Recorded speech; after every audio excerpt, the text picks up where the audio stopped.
Assalamualaikum warahmatullahi wabarakatuh. Sampurasun, patpang deui sareng simkuring Ira Nur Aini dina program Warta Sunda. Kahuruan toko cocoan jeung petasan deukeut Pasar Kambing, Kecamatan Leuwiliang, Bogor, Minggu 15 April 2025, kira-kira jam 18.30 waktu Indonesia Barat.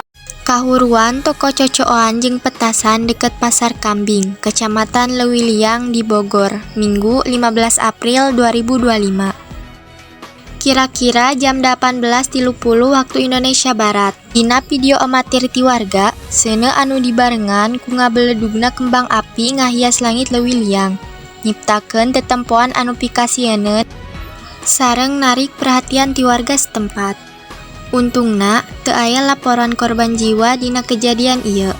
Seuneu sukses dipareuman ku petugas pemadam kebakaran anu gancang pindah ka TKP.